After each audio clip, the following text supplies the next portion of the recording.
Hello everyone, my name is Ravi Teja. I'm a health and wellness coach. So ఈ వీడియోలో let's discuss about gut health. So బేసిక్గా gut health అంటే మన mouth దగ్గర నుంచి ఇక్కడ యూసోఫేగస్ అంటాం, అంటే food pipe, next stomach, small intestine, large intestine, rectum and anus. So ఈ కంప్లీట్ సిస్టమ్ ని మనం గట్ అంటాం అనమాట. సో ఈ గట్ హెల్త్ అనేది మన వెయిట్ ని, మన ఇమ్యూనిటీని, నెక్స్ట్ మన ఎమోషనల్ స్టేటస్ ని, వీటన్నిటిని డిటర్మైన్ చేస్తుంది. సో వీటి గురించి బ్రీఫ్ గా let's discuss in this video. So basic గా గట్ అనేది మన హోల్ బాడీ హెల్త్ కి one of the most important you know hidden key అన్నమాట. సో ఈ పర్టికులర్ వీడియోలో మనం ఈ గట్ అనేది మన వెయిట్, మూడ్ అండ్ ఇమ్యూనిటీని ఎలా డిటెక్ట్ చేస్తుంది, దాన్ని మనం ఎలా ఇంప్రూవ్ చేసుకోవచ్చు అని దాని గురించి మాట్లాడదాం. So first of all gut అంటే ఏంటంటే బేసిక్గా నేను చెప్పినట్టు గట్ అంటే మనం మౌత్, మనం తిన్న దగ్గర నుంచి బయటికి వెళ్ళేది వరకు ఈ టోటల్ సిస్టమ్ని మనం గట్ అంటాం అనమాట. మన ఈ గట్లో ట్రిలియన్స్ ఆఫ్ మైక్రోబ్స్ ఉంటాయి. మైక్రోబ్స్ అంటే అది బ్యాక్టీరియా అవ్వచ్చు, ఫంగస్ అవ్వచ్చు, చిన్న చిన్న మైక్రో ఆర్గానిజం అవ్వచ్చు. కొన్ని ట్రిలియన్స్ అంటే కొన్ని కోట్ల మైక్రో ఆర్గానిజమ్స్ అనేవి ఈ గట్లో ఉంటాయి అనమాట. అండ్ ఈ గట్ అనేది మన డైజెషన్ కి చాలా హెల్ప్ అవుతుంది. మనం తీసుకున్న న్యూట్రియంట్స్ ప్రాపర్ గా అబ్జర్వ్ అవుతున్నాయా లేదా అనేది డిటర్మైన్ చేసేది మన గట్. అండ్ మన బాడీ ఇమ్యూనిటీని డెవలప్ చేయడానికి కూడా ఈ గట్ హెల్త్ అనేది చాలా ఇంపార్టెంట్.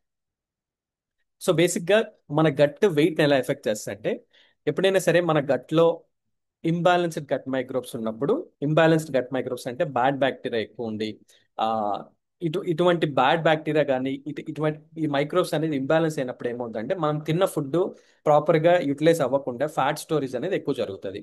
అండ్ ఇలాంటి డిస్టర్బ్టెడ్ మైక్రోబ్స్ వల్ల మన బ్లడ్ షుగర్ రెగ్యులేషన్ కూడా బ్యాలెన్స్గా ఉంటుంది అనమాట. దానివల్ల డయాబెటీస్ వచ్చే అవకాశం కూడా ఉంటుంది.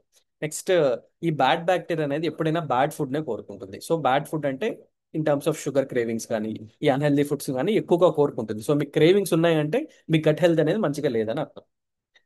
Next, there is something called gut brain axis. So బేసిక్గా ఏమవుతుందంటే గట్ అనేది 90% ఆఫ్ సెరటోనిన్, అంటే మన హ్యాపీనెస్ కెమికల్ ఫామ్ చేస్తుంది. అంటే మనం జనరల్గా ఒక కొటేషన్ ఉంటుంది కదా, you are what you eat అని, అంటే మీరు ఏం తిన్నారో అది మీదని. దానికి నిజంగా ఇదే ఎగ్జాంపుల్ అనమాట. అంటే మనం ఏం తింటున్నామో అది లిటరల్లీ మన మైండ్ సెట్ ని డిసైడ్ చేస్తుంది అనమాట. ఓకేనా? That is called gut brain connection. And ఈ కనెక్షన్ అనేది ఈ వేగస్ నర్వ్ అనేది గట్టికి మన మన బ్రెయిన్ కి ఒక కనెక్షన్ లాగా. అండ్ మన గట్ అనేది మన మూడ్ ని, మన స్ట్రెస్ లెవెల్స్ ని, మన మెంటల్ క్లారిటీని, వీటన్నిటిని డిసైడ్ చేస్తుంది. దట్స్ వై మనం ఎమోషనల్ గా హ్యాపీగా ఉండాలి అంటే మన గట్ హెల్త్ ని ప్రాపర్ గా చూసుకోవడం అనేది చాలా ఇంపార్టెంట్. అండ్ ఈ గట్ అనేది ఇమ్యూనిటీని కూడా డిసైడ్ చేస్తుంది అనమాట. ఎందుకంటే 70% ఆఫ్ ఇమ్యూన్ సిస్టమ్, ఆ ఇమ్యూన్ సెల్స్ అనేవి మన గట్ లైనింగ్ లోనే ఉంటాయి. ఓకే. అండ్ పాథోజన్ డిఫెన్స్ అంటే జనరల్గా ఏంటంటే మన ఎక్స్టర్నల్ గా ఆ, ఏమైనా ఎక్స్టర్నల్ గా బ్యాక్టీరియా కానీ, వైరస్ కానీ మన బాడీని అటాక్ చేసినప్పుడు మన గట్ హెల్త్ బెటర్ గా ఉంటే ఆ ఇమ్యూనిటీ కూడా ఎక్కువగా ఉంటుంది అనమాట. అండ్ స్ట్రాంగ్ రికవరీ కూడా ఉంటుంది, ఎమ్మటే రికవర్ అవ్వడం గట్ హెల్త్ మంచిగా ఉంటే.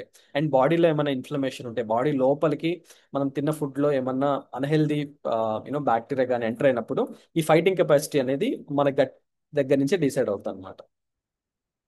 సో బేసిక్గా ఈ గట్ని బెటర్గా హెల్దీగా ఉంచాలంటే first thing is fibre. So fibre foods తింటే మన గట్ అనేది బెటర్గా హెల్దీగా ఉంటుంది అనమాట. సో లైక్ ప్రీబయోటిక్స్ అంటే హోల్ గ్రెయిన్స్ అవ్వచ్చు, వెజిటబుల్స్ అవ్వచ్చు, ఫ్రూట్స్ అవ్వచ్చు, ఇవన్నీ కూడా గుడ్ బ్యాక్టీరియాని పెంచుతాయి అనమాట మన గట్లో. And fibre ferments to produce short chain fatty acid. So బేసిక్గా నేను చెప్పిన కదా, ఈ బ్యాక్టీరియా అనేది బెటర్గా, bacteria in the sense good bacteria బాగా గ్రో అయితే మన గట్లో మంచి ఎన్విరాన్మెంట్ ఉంటే అది బెటర్గా మన ఇమ్యూనిటీని, మన ఎమోషనల్ స్టేటస్ని, మన వెయిట్ని రెగ్యులేట్ చేస్తుంది అనమాట. అండ్ డైజెషన్ కానీ, రెడ్యూస్ ఇన్ఫ్లమేషన్ కానీ, స్టేబుల్ ఎనర్జీ ఉండడానికి ఈ ఫైబర్ అనేది ఖచ్చితంగా యూజ్ అవుతుంది. అండ్ ప్రోబయాటిక్స్ అంటే fermented foods, like for example yoghurt అవ్వచ్చు, నెక్స్ట్ కర్డ్ అవ్వచ్చు. ఆ, వీటి వల్ల ఏమవుతుందంటే న్యూట్రియంట్ అబ్జార్ప్షన్ అనేది బెటర్గా ఉంటుంది. అండ్ బ్లోటింగ్ అంటే మనకి డైజెషన్ ఇష్యూస్ కూడా తగ్గుతాయి అన్నమాట. సో క్రిస్ప్గా చెప్పాలంటే గట్ హెల్త్ ఇంపార్టెంట్ కి hydration is one of the important. So మనం ప్రాపర్గా వాటర్ తీసుకోవడం ఇంపార్టెంట్. అండ్ యాంటీబయాటిక్స్ చాలా తక్కువ తీసుకోవడం ఇంపార్టెంట్. కొంతమంది ఏ చిన్న సిక్నెస్ వచ్చినా యాంటీబయాటిక్స్ తీసుకుంటారు, అది మన గట్ హెల్త్కి మంచిది కాదనమాట.